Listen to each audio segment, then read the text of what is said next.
ওলিকুল সম্রাট মাহবুব সুবহানী আশিকদানি আমার গৌসে পাক দুনিয়ায় এসে ওলি হন নাই, মায়ের গর্ভ থেকে আসতে আল্লাহর ওলি। কিন্তু সে গৌসে পাকের জীবনী পড়লে দেখবেন গৌসে পাকের গোটা জীবন মাদ্রাসায়ে নিজামিয়া।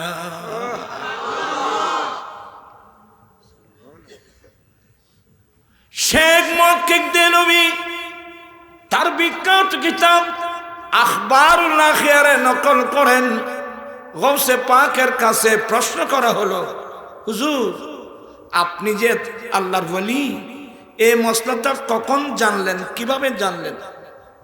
আমার গৌসে পাক উত্তর দিয়েছিলেন, আমি আব্দুল কাদেরের বয়স যখন 10 বছর, আমি আল্লাহর কোরআন বুকে নিয়ে, আমার নবীর হাদিস শরীফ বুকে নিয়ে আমি ঘর থেকে বের হলাম মাদ্রাসায় যাওয়ার জন্য। আমি আব্দুল কাদের ঘর থেকে কোরআন সুন্নাহ বুকে নিয়ে বের হতে আমি দেখলাম আমার ডানে বামে রব্বুল আলামিনের নূরে জগতের ফেরেশতা।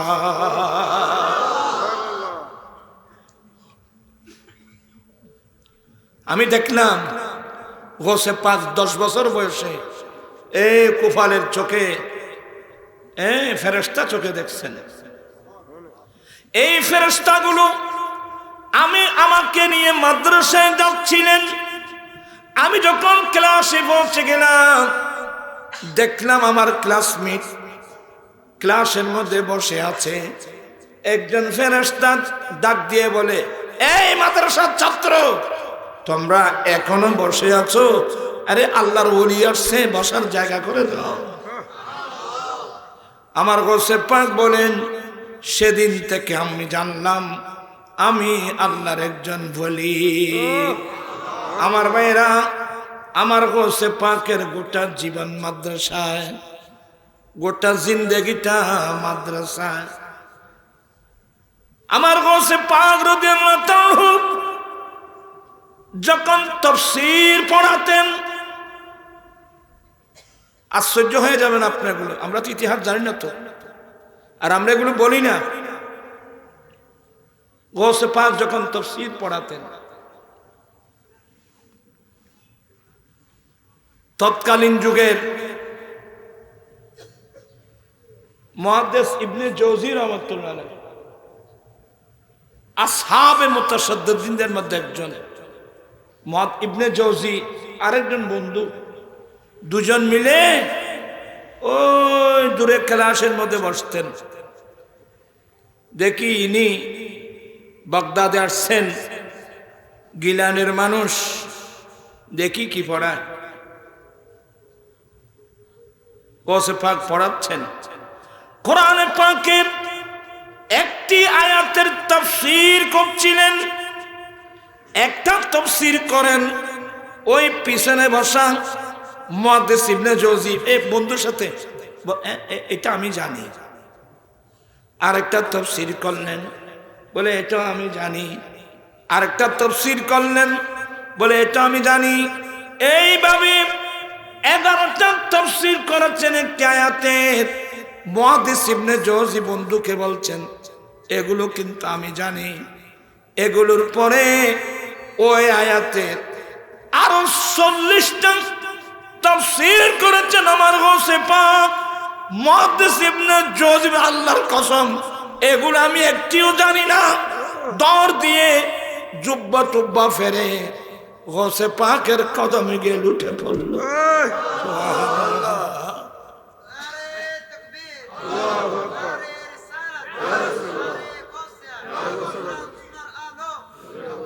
আমি অনুরোধ জানাবো, বাবিয়া করিও খাস করিয়ে বাবি।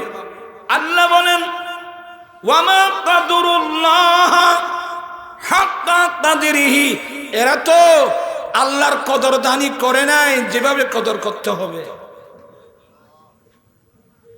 আমি আসলাম আপনাদেরকে বলে যাচ্ছি, আপনাকে ছেলেগুলো মাদ্রাসায় দিবেন? এটা আছে না এ ছাত্র খুব কজন আছে ছাত্র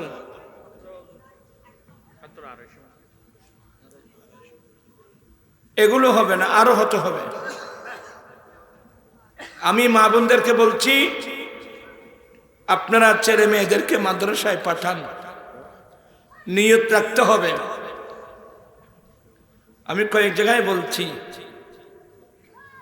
আমি আমার বিশেষ করে মা বোনদেরকে বলবো মা বোনদের কাছে বিনয়ের সাথে বলবো আপনারা গর্বিতা পেটে বাচ্চা আছে আপনারা আজ থেকে সিদ্ধান্ত নেবেন আয় আল্লাহ আমার গর্বে যে বাচ্চা আছে এই বাচ্চাটা দুনিয়ার জন্য আমি ব্যবহার করব না আল্লাহ আমার এই বাচ্চাটা তোমার নবীর দিন পাহারা দেবার জন্যে এই ছেলেটাকে আমি মাদ্রাসায় দেব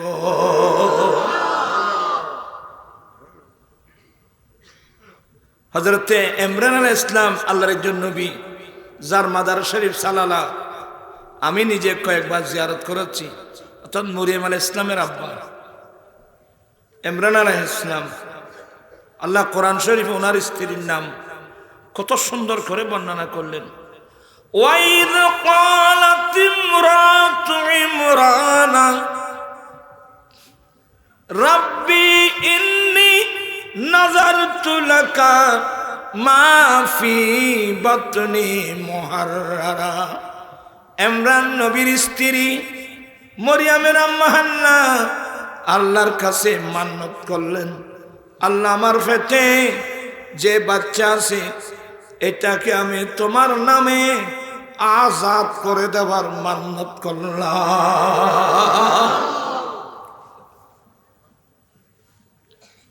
অনেক লম্বা ইতিহাস এগুলো বললে দেরি হয়ে যাবে এই এলাকার সবাইকে বলবো মা বোনদেরকে বলবো আপনারা মান্নত করুন আল্লাহ আমার গর্বে যে বাচ্চা এই বাচ্চাটা আমি দ্বীনের জন্য ওয়াকফ করে দেব যে বড় হয়ে আমার নবীর বাগান পাহারা দেবে হাটাদারের মানুষ আমার নবীর বাগান পাহারা দেবার কেউ নাই যারাই পাহারাদার তারাই চোরের তাঁতিদার ঠিক কিনা আছে গোটা দেশ সুদ ঘুষ মদ জানা ভেবেছে যৌতুক মাদক সবগুলো আমাদের ঘরবাড়ি দখল করে নিয়েছে যৌতুক ছাড়া বিয়ে হয় না মাদক আর মাদক সুদ ঘরে ঘরে সুদ ঢুকে গেছে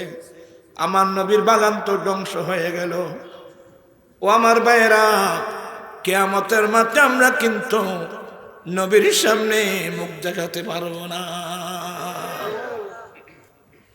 আমি গুনাহগার আজকে 16 বছর 15 বছর শেষ এখন 16 বছর যৌতুকের বিরুদ্ধে মাদকের বিরুদ্ধে আন্দোলন আলহামদুলিল্লাহ খুশি হবেন হাজার হাজার ছেলে এখন যৌতুক ছাড়া কি করতেছে বিয়ে করতেছে ইনশাআল্লাহ সমাজ এদিক থেকে এদিকে ফিরে আসছে আপনারা খুশি না বেজার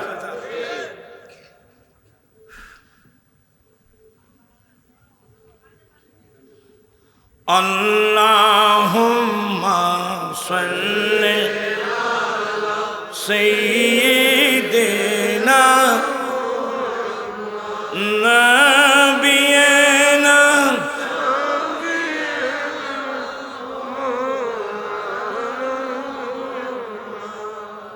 আমি মা বোনদেরকে বলছি তোরা নে হয়তো লাগবে আয়ে ফোনে দেরি মাই ফোনে ওয়াজ উনিও কি লাভ কি নউনিও লাভ কি এই মাই ফলের নাই আদে 16 বছর আয় আন্দোলন করছি যৌতুকের বিরুদ্ধে উগ্র মাই ফাল জামাইরে কইরা আল্লাহ 500 টাকা বাড়া এই না in Bewa my fall in ওয়াজ উনি আল্লাহ পাঞ্জাব বুঝা করছে ইতারা ও জামাই বিল্ডিং করতে হোক ফ্ল্যাট বাড়ি করতে হোক জামাইরে করে আগামী 8 তারিখ আপনাদেরকে একটু কষ্ট দেব আগামী 8 তারিখ 8 তারিখ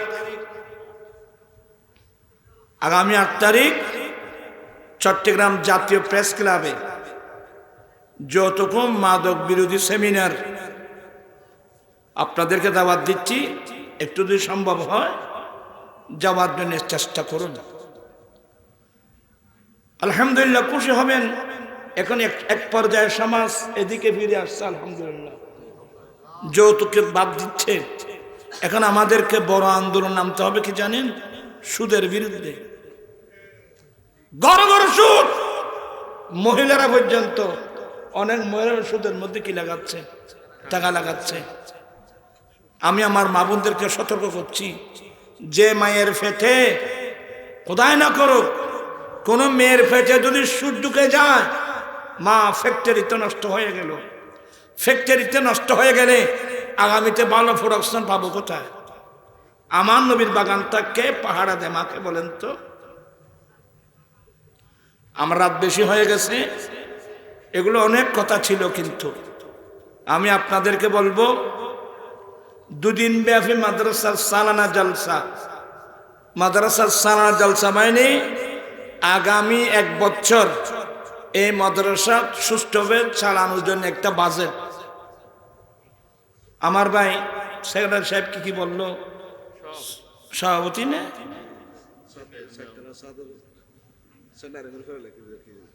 এখানে কি বাকি আছে?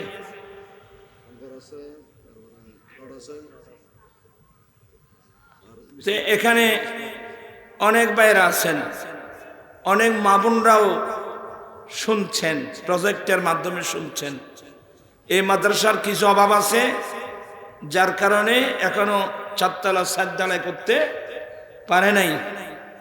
এখানে কি কি লাগবে? 1200 কেজি, মানে 1 টন বা 200 কেজির মতো রড লাগবে। একজনও দিতে পারে ইচ্ছা করলে। তারপর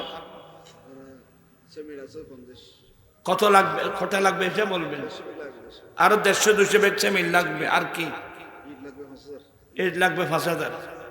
তো আপনারা মাদ্রাসার সবাই আসছেন, এখানে ওয়াজ করে করে শুধু করলে হবে না। মাদ্রাসার যেগুলো অভাব আছে এগুলো আমাদেরকে কি করতে হবে?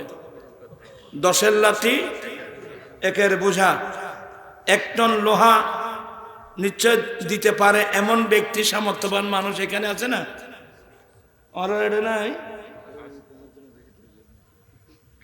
আছে আছে, তোরা নদীর তারিখ করতে। হ্যাঁ, আর হলি নাই কিন্তু করতেন। 1 টন লোহার দাম হতুন। 1 টন এখন তো লোহার দাম একখানা হইমি 85,000। 1 টন লোহা চাইলে আপনারা একজন বা দুজনে মিলে এই মাদ্রাসার জন্য যে 1200 কেজির মতো লোহা লাগতেছে, এটা একটা সওয়াল। আমি অনুরোধ জানাবো, আপনারা কার তৌফিক আছে আমি জানি না, কিন্তু আল্লাহ জানে কি না? আল্লাহ তো জানে। কে দিতে পারবেন? সেমিল লাগবে প্রায় 200 ব্যাগ। আপনারা 10 বস্তা 10 বস্তা সেমিট দিলেও তো 200 ব্যাগ সেমিট হওয়া কোনো বিষয় না। একটু উদার মন নিয়ে এগিয়ে আসলে আর আল্লাহ রাস্তায় দান করলে মানুষ গরিব হয়, তাহলে তো আপনি মোমেনও না। যদি কেউ মনে করেন যে আমি আল্লাহ রাস্তায় দান করলে আমার টাকা কমে যাবে, আপনি মুসলমানও না। আল্লাহর উপর ঈমান থাকতে হবে। ওয়ামা ইনদাল্লাহি বাক ইয়ামহাকুল্লাহুর রিবা ওয়া ইউরবিস সাদাকাত। আজি আয় দুরাত্রিয়া বাদে আমি বয়স্ক মানুষ, আমি কয়েকজন মানুষ দেখতে চাই, হুজুর আমি 1 টন লোহা দেব বা আধা টন লোহা দেব, তারপরে 10 বস্তা 20 বস্তা করে সিমেন্ট দিলে ইনশাল্লাহ এই 2 দিন ব্যাপী সম্মেলনের মূল কারণ হলো এই মাদ্রাসার অভাবটা কি করা, পূরণ করা। এমনি ওয়াজ শুনে শুনে ক বছর শুনবেন ওয়াজ? আমি বাস্তবতাকে পছন্দ করি। আপনারা কে আছেন, কে দিতে পারবেন? হুজুর আমি আল্লাহর ঘর আমার নবীর মাদ্রাসার জন্যে আমি আধা টন বা 1 টন লোহা দেব, বা আমি 1000 ইটের দাম হতো 10,000 টাকা ধরলাম, 1000 ইটে দিল ওয়া এক কজনে বহু আল্লাহ গর্বাদি না বাঁধেন না, লক্ষ লক্ষ কোটি কোটি টাকা খরচ করি, এর কোনো বিষয় না। তাই তোমরা একজনে জুবান খুলো না,